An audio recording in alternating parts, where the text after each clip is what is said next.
we opened it up for the first time. We had over 80 organizations statewide who participated, who applied, who provided some incredible ideas on how they were going to manage bringing young people outdoors, especially in the midst of COVID-19. And out of those 80 organizations, plus or minus, I think it was around 82 or 83, a good 60 plus of them ended up receiving between $2,000 to close to $10,000 to really address some of their projects. And that was our introduction to the first group of folks who were able to do it. I mean, we had an organization, Dreamers, for example, young people who were brought to this country, to the United States without citizenship, have organized and have used the opportunities of the outdoors, for example, as an opportunity for healing.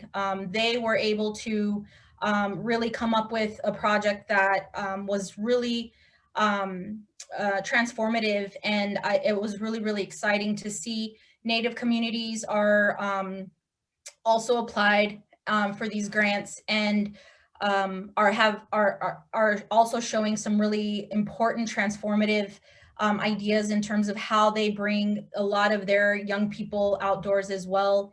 And so I'm really excited about what that first group of organizations were able to not only highlight, but I'm excited to see that by this coming summer, we'll be able to see, I guess, some of those deliverables that everybody always likes to see. In terms of private and public funding for New Mexico, and this is the biggest learning that I made, and this is what I encourage you all to do is, or to really tackle as you're building this fund, is that when we first introduced the legislation, I sort of lowballed it to $100,000. I said, let's just get $100,000. If we can get $100,000, that's incredible. We asked for 1.2 million to start up the office for the Division of Outdoor Recreation, and making sure that the people who were going to oversee the office itself would not only be overseeing outdoor recreation, but would also be really well versed in issues around equity.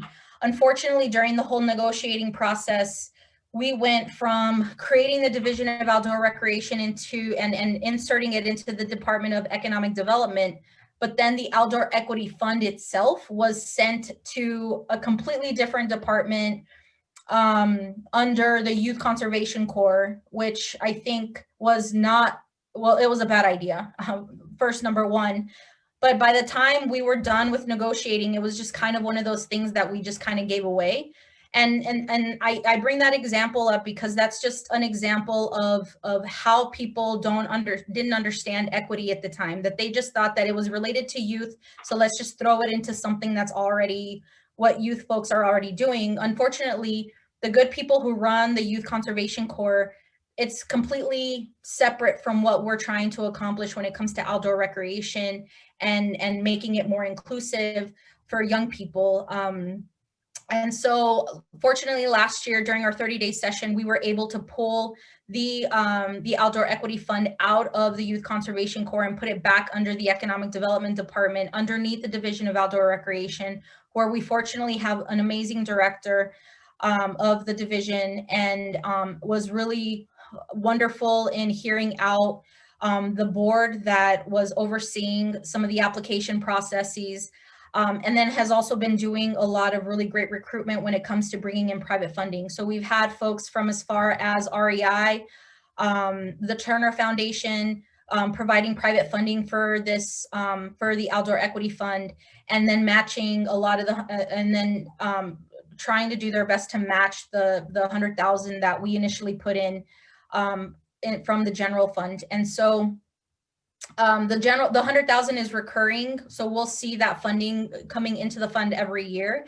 And so the hope is that as we see the successes from this Outdoor Equity Fund and what it's doing for young people all across the state, that we can start to see more investment from legislators who see value in this, to make sure that that 100,000 starts to increase over time, and that we don't necessarily have to just rely on private funding, but that it becomes a corner, that the state sees it as a cornerstone as to why not only do we get young people outdoors, but that it's also making some real, true transformational change in issues related to poverty and education and all the things that are really important to really the development of young people. And so I'm excited about the prospects of what we've been able to accomplish, what we were able to do. The work certainly doesn't end there. I think for me, serving in the New Mexico State Legislature, it's certainly an ongoing process to make sure that it's not just about passing legislation, but it's actually making sure that the legislation we pass has long-lasting effects, and that these long-lasting effects, as the times evolve and we move forward, that so does the hearts and minds of the folks who are representing our communities will continue to see the value in what we accomplished and what we continue to accomplish over the course of the next few years. Great. Thank you so much for that. That was a wonderful background and amazing project to hear about. And thanks so much for spending some of your busy time on this. I just wanted to quickly ask a couple questions before we move on to the other presentations in the section. So first, I was curious. So you talked about like there's difficulty in using the term equity in some of this, and I was curious if you felt that it was in the end stronger to use that term, and why that was important. And then there was a second question in the chat box about funding, and I think you'd covered well about like what was the initial ask, but like now thinking about like future securing more funding in the legislative process. Are there specific metrics that you use to show success? And I'm curious about that. So I'll turn it over to you for that. Yeah. So in terms of the word equity, I mean, I think equity over the course of the last few years has certainly become a buzzword. I think we hear it a lot in a number of different spaces that a lot of us work in. I think at the time, which is a little over 2 years ago, almost 3, I think it was still fairly new, especially to folks in the legislature. And as I mentioned, when we first pitched the idea, it was to some of our progressive allies, and I think I guess I wasn't surprised about the pushback, because I think sometimes within our own progressive circles, folks are even more worried about those types of issues in terms of how things will look in terms of optics. But there was a suggestion about changing the name to like the Freedom Fund or something like that. And I just remember laughing about it and just kind of thinking like, why would we do that? Like, that's just like that. It's so funny. But no, we pushed as hard as we could to make sure that equity stayed in place, because we didn't want to desensitize what's really the honest truth of what we're facing, especially in a state like New Mexico, where Black and Brown children are disproportionately impacted when it comes to issues related to education and poverty. And for us to tackle that issue, it has to be done in a systemic sort of way. I mean, we can certainly talk about it and sort of throw jabs about whether or not one philosophy is better than the other. But I think for us here in New Mexico, it felt necessary that as a minority majority state, we shouldn't be afraid to tackle issues like this when they're so important to the communities that are directly being impacted. And so for a woman of color, for example, who is in the legislature, it was also, I felt like a responsibility to my own community to make sure that we didn't desensitize this issue either. And so we certainly pushed as hard as we could to make sure that equity stayed in place. And in the end, I think really folks were just operating from a place of fear. They weren't necessarily trusting their colleagues to be rational about what we were trying to do. And so I think that was really important for folks to understand that this isn't just that this is something that's super serious, and we should trust our colleagues to sort of make their own judgments about how we want to move forward on certain things, especially when it comes to issues around equity. And I mean, I think also what led to many in our legislature to really support the work is that many really do resonate with the idea of building a new generation of stewards of our land. Like, that connects to a lot of people, and we don't want just some kids to become those stewards. We really want as many children to really not only learn and experience the outdoors, but how does that evolve into their adult life? And so when we're talking about creating an economy around outdoor recreation, I'm also thinking about it in ways that it's not only going to be sustainable, but that it's also going to be very cognizant of the land that we're on. Native American communities that have faced a lot of displacement over the history of this state, that there's some recognition around how we're able to lay that out. When you're talking about the stewardship, I think that's super critical. And then in terms of the funding levels, as I mentioned, $100,000 is what we proposed. We found the money to do that on a recurring basis. Our hope had been, and then of course we had private funding. The private funding was scattered. So we from some folks we got, I believe, like $25,000 to $50,000. And then we had a few folks who were able, from the private sector, who were able to sort of match some of that. And so we were able to afford to give about a little over 60 organizations, as I mentioned, between $2,500 to, I believe, like $7,000 for the year to be able to really launch their project.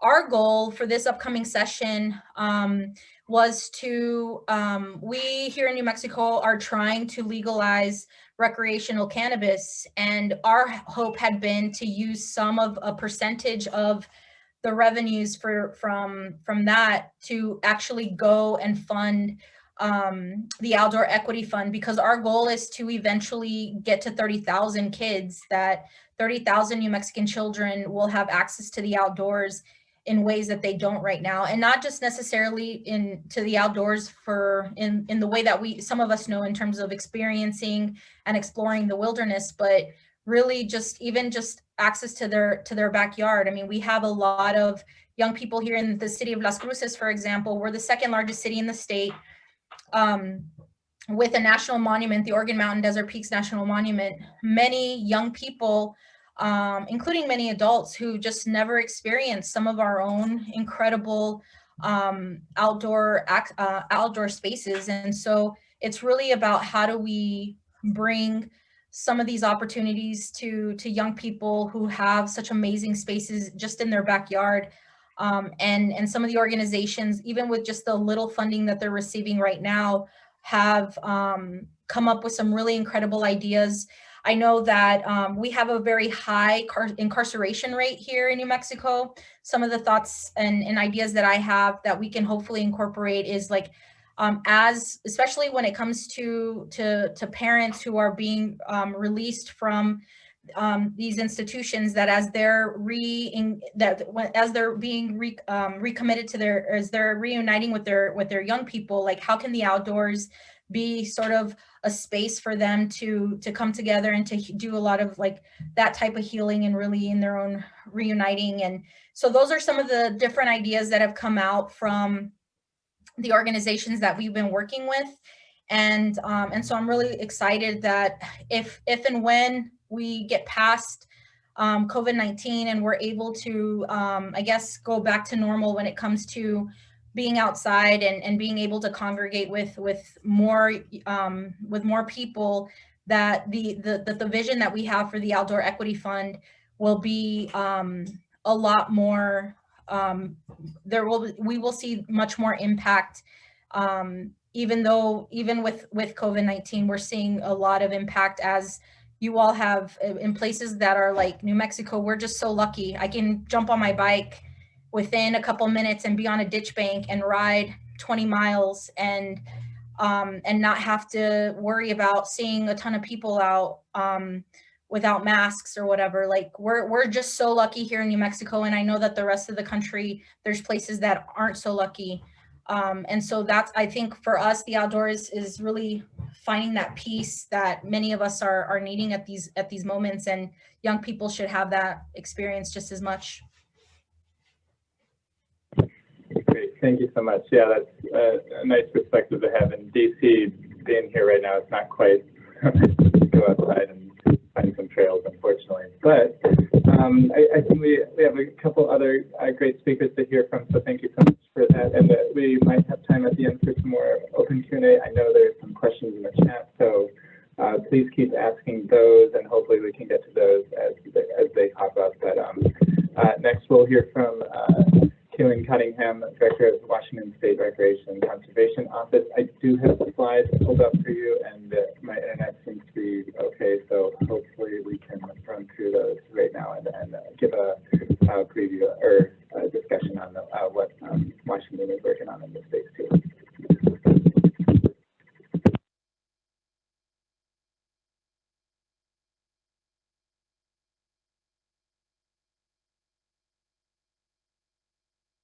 Oh, sorry, Kailyn, you might be on mute still.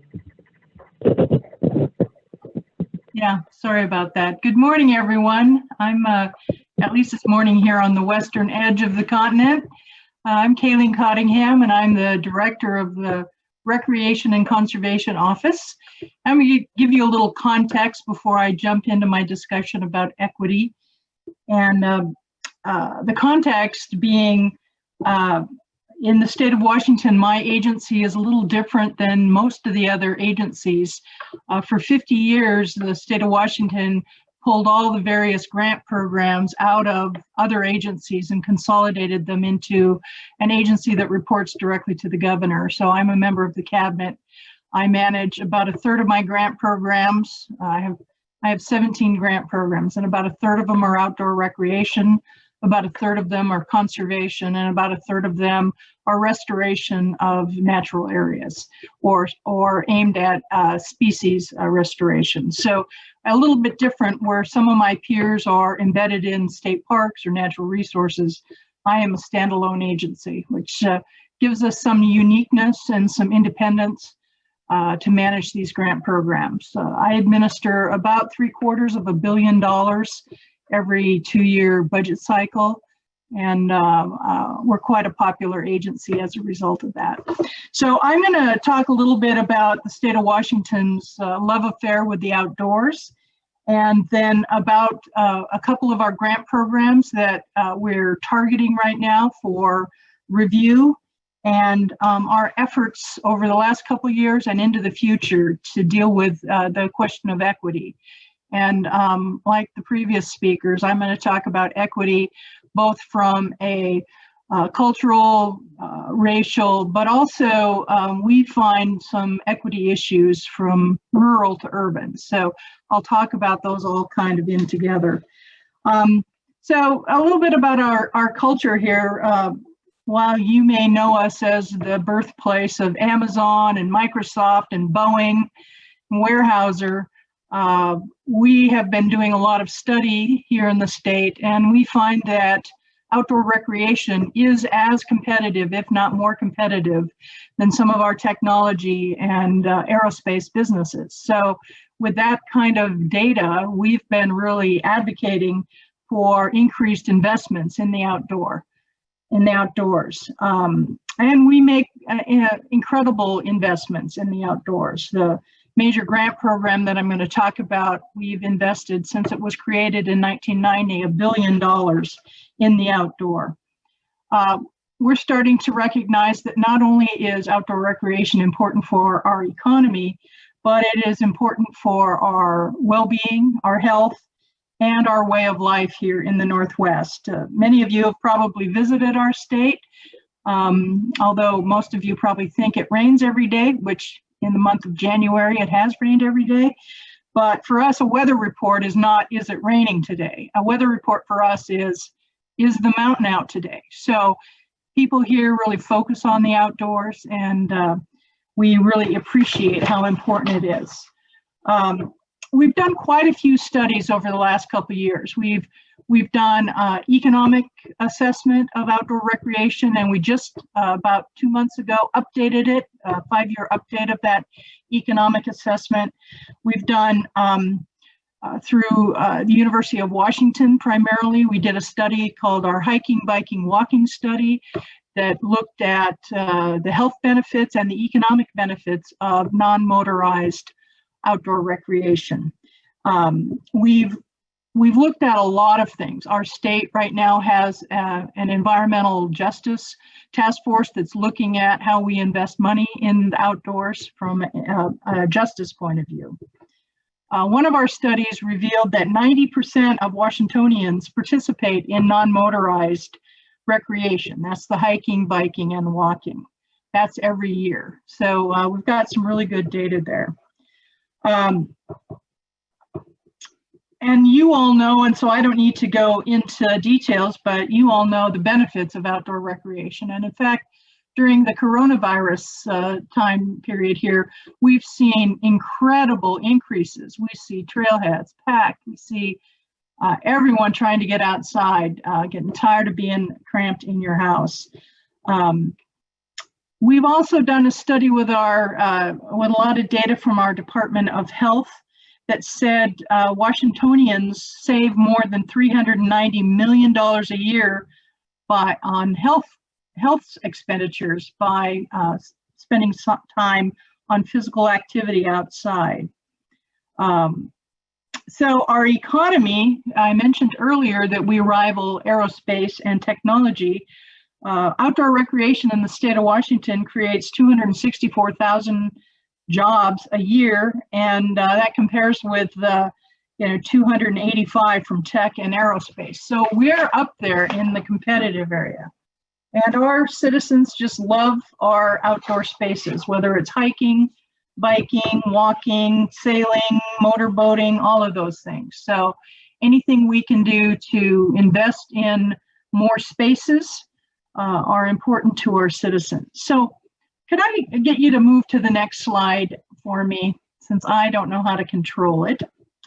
I'm going to talk about primarily one of our grant programs, and it's called the Washington Wildlife and Recreation Program. And I think somewhere in my slides I have a link to an article that was just done by the Trust for Public Lands about our program. It is unique to Washington, but it is replicatable. And this is the program where we've invested about $1 billion in the outdoors over the last 25 years. It's an incredible program. It has 12 different categories. About half of them are outdoor recreation and half of them are conservation. And so I'm going to talk a little bit about this program, how it was started, and how it's funded. So it was created where a group of strange bedfellows got together. It's a bipartisan, actually I like to say it's anti-partisan program, where two former governors, one Democrat, one Republican, came together along with a lot of disconnected groups: the realtors, the hunters, the fishermen, the hikers, the Nature Conservancy. All these disparate groups came together, formed a partnership, got the two governors behind them, and rallied for a fair, open, competitive grant program. And they got it enacted in the late 1990s, and late 1980s. It's been around for 25 years. And we get between 80 and $100 million a biennium to invest in great programs. And probably the best thing for us is those same partners formed a nonprofit advocacy group. And it's something like 124 highly visible entities that come together to lobby for our funding. And so this is the program that's at the heart of our investments in the outdoors. We also have another program called the Youth Athletic Facilities Program that was created when Paul Allen, one of the co-founders of Microsoft and the owner at the time of the Seattle Seahawks, wanted to build a new stadium. And as part of the indictment to the vote on the stadium, he donated $10 million to start this youth athletic facility, and the legislature has continued it. It is for competitive sport facilities, anything where there's competitive, and it's focused on kids. So that's two of the programs that we're looking at from an equity point of view, plus our land and water conservation, the stateside assistance program. For many years now, through our planning efforts, we have targeted equity as part of our investment strategy there. So those are the three investment programs that target outdoor recreation from a very intensive point of view. So I'm going to now jump into the equity discussion, and I believe this would be my next slide. Yeah, we have found many issues, many challenges. We've done a lot of looking at the data. We have quite a good database that we use to manage these grant programs. And so we know who's applying. We've done a lot of looking at census data, census tract data, applicants. We find that many of our small rural communities don't apply for grants just because they don't have staff, they don't have outdoor recreation departments, they don't have the kind of resources to apply for grants. We're a competitive grant program. We don't hold people's hands. I mean, we're open and fair and all of that, but we're not staffed enough to do the work for the applicants. So that's one of the things that we see. We also see that based on some legislative work, on kind of the bang for the buck approach, they wanted us to fund projects that were closer to the population. So it tends to favor more urban areas than more rural areas. We also found that many of our communities just don't have the wherewithal to provide match to our grant programs, and up until we started doing some of this equity work, our grants required a 1-to-1 match, 50% match. And just some of the smaller communities, some of the more economically distressed communities just could not provide the match to us. So those are some of the challenges that we found. So the first step that we started doing was taking a look at the match. And we went to the legislature in 2016 and said, we need some flexibility on some of our grant programs to reduce match for underserved communities and underserved populations. And they gave us that authority. So we did a lot of research. We hired the Washington State University to do some studies on what is the best way to get at underserved communities. How do you define underserved communities? All of that. In the end, they recommend that we use median household income as a surrogate for a whole lot of things that created an underserved community. We have a prohibition here in Washington where we can't use race as a factor in grant making. So we had to find something, a surrogate that we could use. So in our match reduction program, we use data from, I'll call it census data, but it's the annual data that comes in the American Family Survey. We use that, and we worked with Esri, the GIS database, to create some tools where we can target in and take a look at the median household income of census tracts and all sorts of subdivisions of that.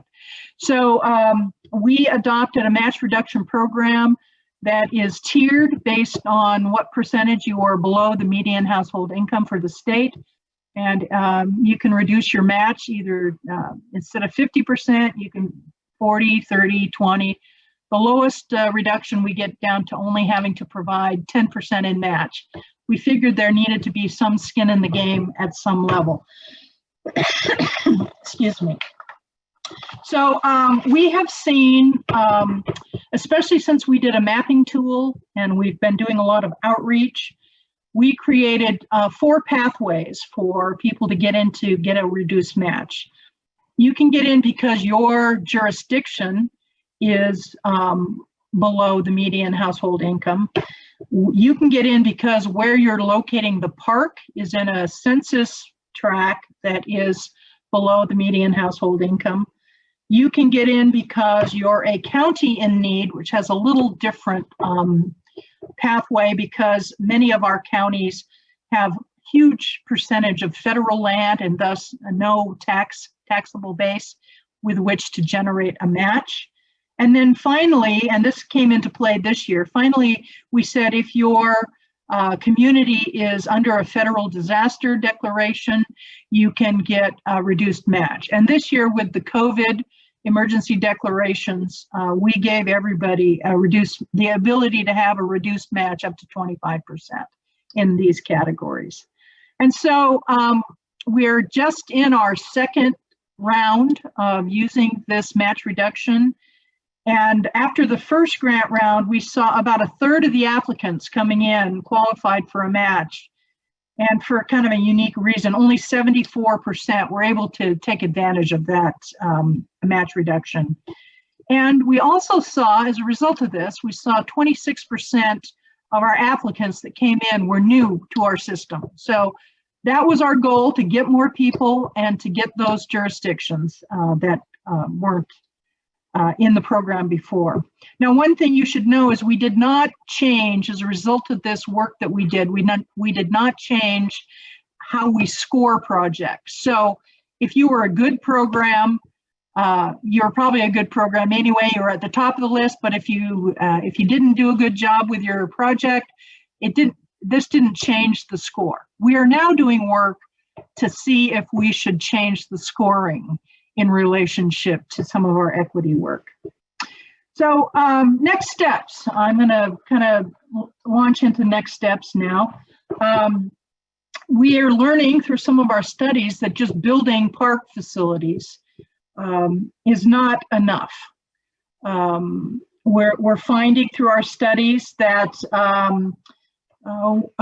communities of color are not using some facilities for a variety of reasons. One of the studies that we did talked about fear of being ostracized, lack of information about how to use parks, hours, directions, etc., lack of bilingual signage and information,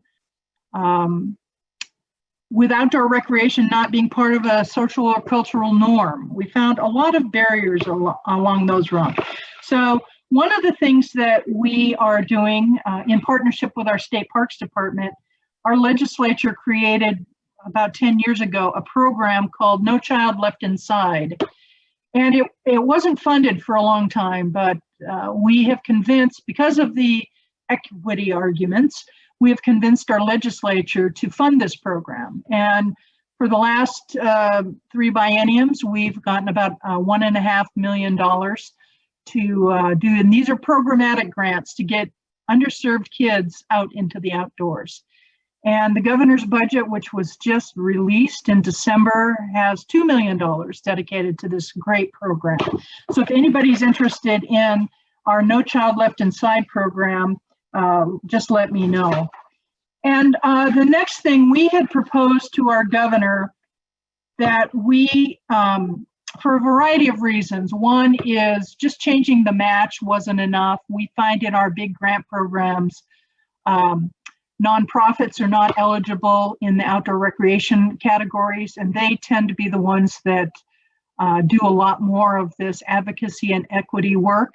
And so we can't get money to them. It can only go to governmental organizations. We also found that we don't do the advance work. We don't do the community gathering, the planning, the bringing people together to determine what's best for their community. We don't do the planning.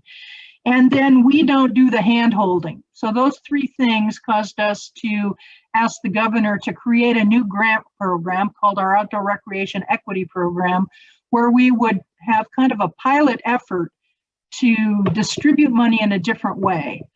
Still competitive, but perhaps not as complicated. A lot more planning and nonprofits, whether that be Trust for Public Land, Boys and Girls Clubs, the YMCA, those kinds of entities, as well as our traditional grant recipients. The governor's office chose to instead fund what we're calling equity reviews of all of our outdoor recreation and conservation grants. So we were asked to form a task force and take a look at every one of our grant programs with an equity lens. We also know that we have a lot of underutilized sports facilities, sports fields, mostly associated with schools. And so we were given in the governor's budget a chunk of money to do more of an inventory and assessment of capacity, underused capacity, and what it would take to increase that capacity. So that is where we are right now. And I think that all of these things will make a really big difference in how we distribute funding for to deal with equity issues. And with that, I'll take any questions. Great. I had a just quick, at the top, you kind of mentioned one that I feel like segues really well into our next session, which will begin in just a bit. But it was about using data to make a case for outdoor recreation, and what data has been important for you, what economic data, and then you also mentioned during COVID you've seen incredible increases in trailhead usage, and if you could speak to any numbers there. And again, I guess you had talked about not being able to track for by race, but just curious if there is any way this might you might observe different equity components. You know, Matthew, I'm having trouble hearing you. Sorry about that. Yeah, Matt, your audio is not so good. Is there anything you can do about that? I swapped phones. Is your headset on or anything? Yeah, I'm on my phone. I don't know. Do you want to ask a question? Okay. If there's one in the chat. So yeah, there's some questions in the chat. Some people were asking about the specific language on the match reduction allowances. They're interested in maybe replicating that in other states. So what was the criteria? Yes, I can get you information Okay. About the match waiver program that we have and our tools that we developed online. You know, that applies to just the 3 categories in our Washington Wildlife Recreation Program and our youth athletic facilities. We wish we could use it in our Land and Water Conservation Fund, but we cannot. So that's there. And there was other questions about that too. Did it require legislative changes to your programs, or were you able to do that under your own agency's authority? We asked the legislature. Our current grant programs had statutory requirements for one-to-one match. So we asked for an edit to that statute, which they gave us, that said that we could reduce match in order to serve underserved populations. But then it kind of was left broad and open so you could figure out how to reduce that match. Correct. And then my board adopted the match waiver policy, and we then developed the tools to implement it. Yeah, there's another question. Can you share details on the equity review guidance and process? Well, it's just a proposal. It's a one-paragraph proposal at this time. Until the legislature gets out in April, we won't know exactly how that's going to wind up. It's a proposal at this point in time. Okay, so is that something that you will come up with the process after they maybe hopefully approve the review? Yes, that's what we'll do. I can share with you the language in the governor's budget and the match waiver stuff as well. Okay. Great, and I wanted to thank Kailyn for that great summary of her program. I'm not sure if anyone can hear me, but I think for the sake of time, move on to Amira's presentation. She's the natural resources for Oregon Governor Kailyn Brown for the session. So she could and go right ahead. There's another question I thought I would answer, the non-motorized outdoor recreation. I use that term as a shorthand. We have a bunch of grant programs that specifically target motorized and others that do not. So motorized is really more, doesn't do the ORV and all that kind of stuff.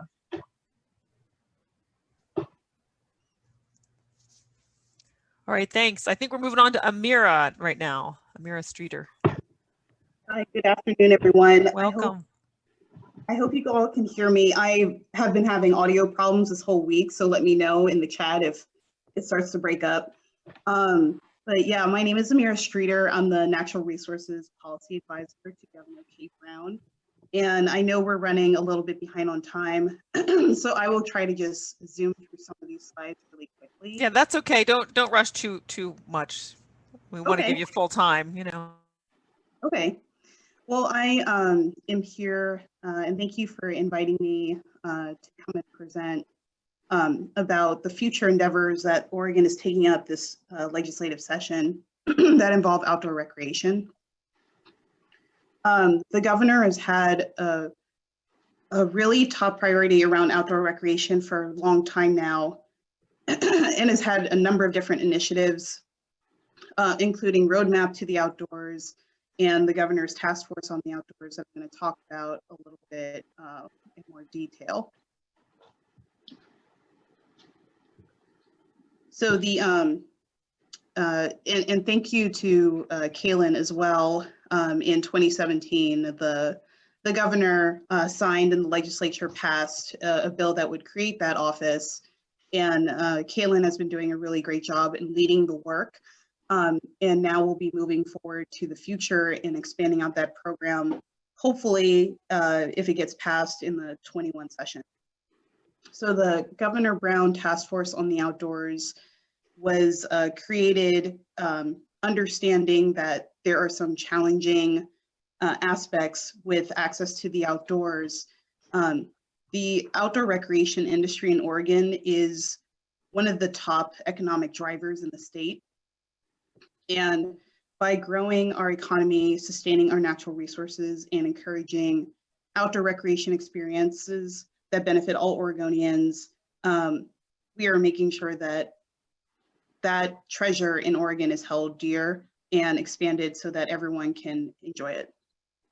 The task force, recognizing the diversity and history of our state, also examined historic injustices and developed a list of recommendations that the governor and the legislature could use to move forward that would support economic development in rural and urban areas, balance improved outdoor recreation access with resource protection to the industry, and also just increasing outdoor recreation participation, especially among youth and traditionally underserved communities. I will say, personally, I am originally from Maryland and did not grow up as the typical hiker, biker, environmentalist that we usually traditionally see in the world. And it wasn't until I moved to Oregon that I actually started to camp and hike on a regular basis. And I think it's really important that we recognize that the initiatives I'm going to talk about in a little bit are being used to remove barriers and diminish any challenges that Black, Indigenous, people of color folks face, or BIPOC, as I'm going to shorten it, and how they engage with the outdoors. Recent data from the Oregon Parks and Recreation Department showed that, I think, and Kailyn may have to help me with the statistic, but more than 90% of all Oregonians have engaged with some outdoor recreation activity annually. So whether that's hiking, camping, fishing, hunting, biking, swimming, there's always 90% of Oregonians are engaging in some sort of outdoor recreation activity. But out of that population, one statistic we found was that Black people in particular were underrepresented visitors in state parks and only made up less than 1% of all the visitors that visit parks on a daily basis. And so we kind of asked the question of, like, why is that? What are the barriers that people of color are experiencing that make them feel unwelcome or invisible or unable to access outdoor green spaces? So I'm going to talk very briefly about the governor's Racial Justice Council initiative that has been taking place over the past year, since I think it was maybe June of 2020, and we're still continuing to meet. The Racial Justice Council is made up of more than 35 community members and leaders from across the state and across different industries who are brought together to develop data-driven policy recommendations and budget recommendations to the governor so that she could put together a budget and legislative priorities that centered racial equality and equity.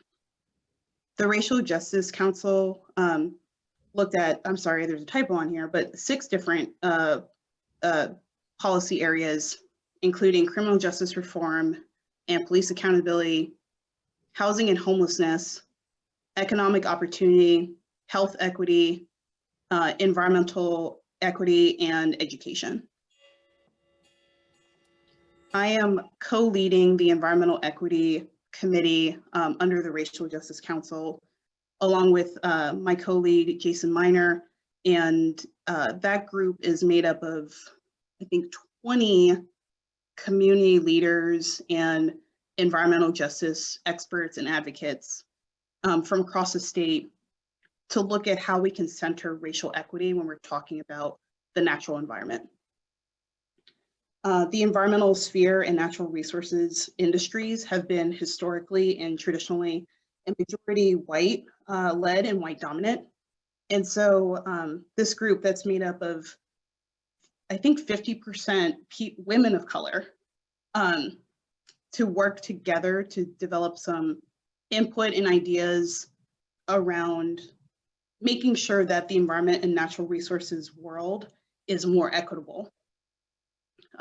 Going into this work, 2 priorities that came up to the top of the list were around environmental justice, which is for a different discussion, and then access to the outdoors.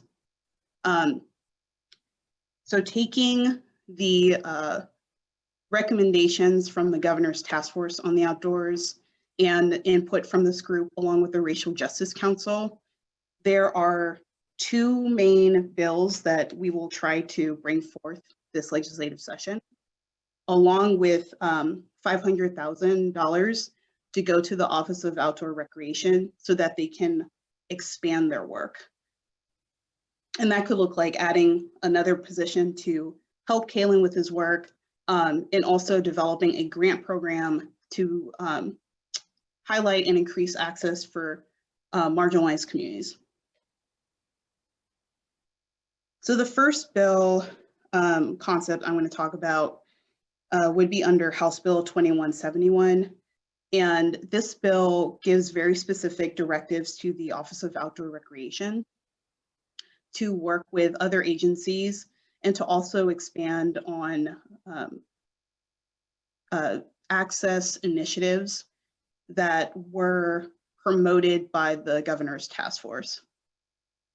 These items include looking at accessibility and design structures, particularly for folks who are mobilely challenged or reside in a wheelchair.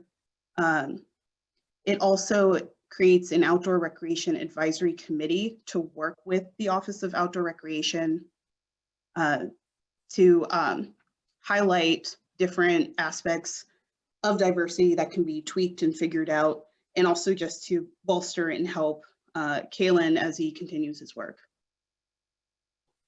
There are some other items in here that would make it easier for folks overall to engage with the outdoors, including creating a centralized website where all the information around permits and licenses can be put in one spot so that folks can easily find that.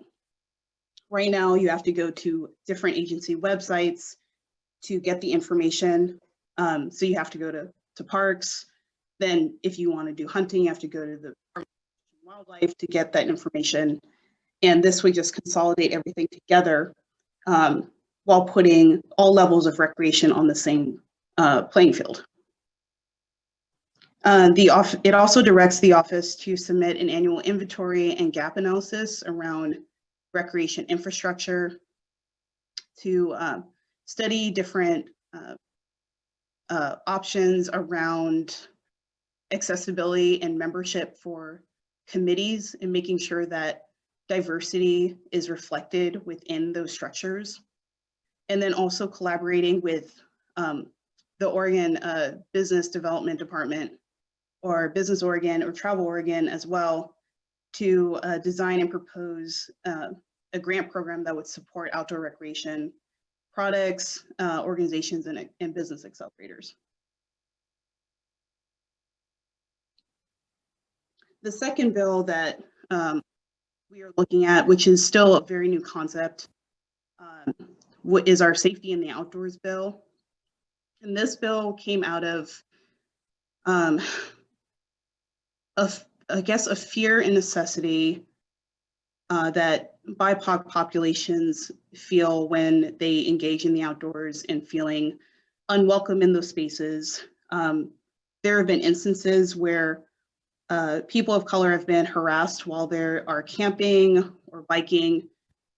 You may have seen some examples of that on the national scale. And the idea of this bill is to reduce and eliminate any bias crimes or bias incidences on state managed property, and creating some sort of penalty system that would deter people from engaging in behaviors. The outdoors should be an open and welcome space for everyone. And we're in a place that we really shouldn't tolerate any sort of harassment or bias or hate on state property. So some specifics around that is defining bias crimes and bias incidences, defining what privileges would be removed if it is found that a bias crime had taken place, providing authority to state agencies to carry out this work. And then once a penalty has been put in place, to allow for the revocation or denial of license requests that that person that committed the crime would be doing up to 5 years. So we had an instance where at a state park, a person had been assaulted, and parks had actually decided to remove that person from properties and suspend them for about, I think, 5 years. But there wasn't a way to make sure that that also aligned with other types of recreation licenses. So like fishing and hunting licenses, for example. And maybe other forms like skiing, other winter sports, other sports generally, because we want to eliminate how folks are engaged. And I see a question in the chat about including the LGBT community. And yes, I think they would be included. That comes under our definition of bias, crime and bias incidences.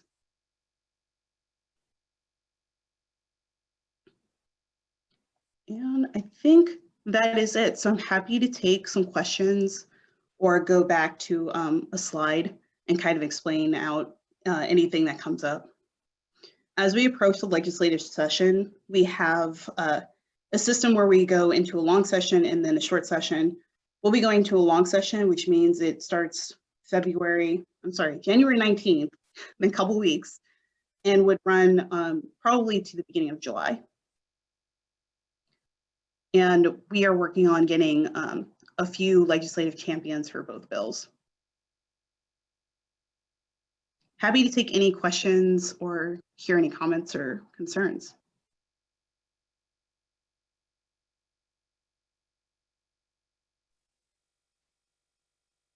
Yeah, Matt, I'm not sure if your audio is working. I know Matt had to end up calling in. So thanks, Amira. That's great work. I just wanted to ask a question. You mentioned what you all were looking into, and maybe you haven't found the answers yet, but you were looking into what were the reasons behind really the low visitation, the daily visitation of Black people in state parks compared to like the overall 90%.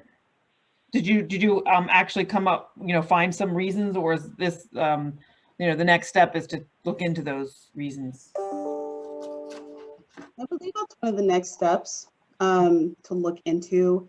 This is an issue that's actually been covered over a number of years in different places.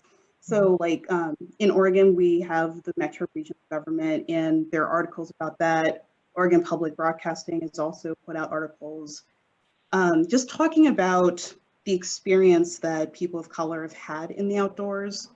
And I think it does go back. It's difficult to quantify, right? Because you're talking about someone's experience and story that they are sharing with the world, and it's really hard to quantify that. And sometimes there is a sense that you're not welcome in a space, or there is fear of engaging in the outdoors in this way. And I definitely think that's a factor, but it hasn't been quantified. So that would probably be a really excellent next step. Mm-hmm. Oh, there was another question. Is the display of Confederate flags included in the bias definition? I don't know if you get a lot of them out in Oregon, like, in some different areas of this, but who knows? So is there already a definition of bias in the state code for hate crimes and things like that? And would that be part of it? Yeah, that's a really good question. So there is a definition of what a bias crime or hate crime is, or incidence is, but I'm not sure if that is included in that definition, and that's something we definitely need to work out. There is a little bit this idea of balance, like you have an incident that happens, the person that it happens to sort of has to take a measuring account of like the extremeness or severity of that incident. Mm-hmm. So I'm not sure if just displaying a Confederate flag is under that. Mm-hmm. But that is a really great question. Yeah. Okay. Well, we will look forward to hearing from you all to see, what passes this session, and then, the data and the information that comes out of it. So thanks so much.